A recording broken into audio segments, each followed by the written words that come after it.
dosa promo delay ke dosa tayang suami beda fikir mudah beda akhun hang patih yan hang tim hang urusan gonyan tetap di bawah gedanya maka kewajiban bagi dia untuk pernah miara hanja ke payah tak ba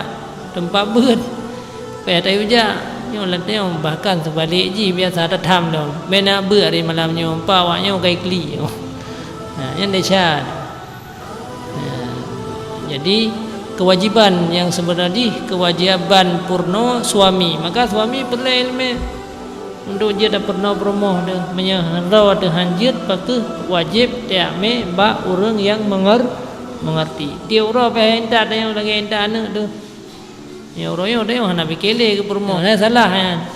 begitu kalau tak akan nikah pu yang nampung perumah tayang pihak nampung payah yang intat dia orang yang ajuk beut lah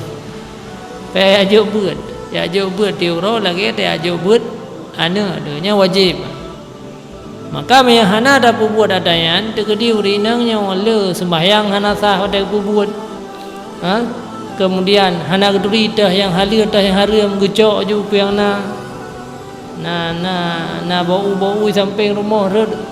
yang gecok ju pegat ju kuah lumak anak lagi izin na boleh main go bergecok ju bapa jalan inan anak depu yang kong fikir ada yang jut nyan dosa rumah manduk muwa ke budak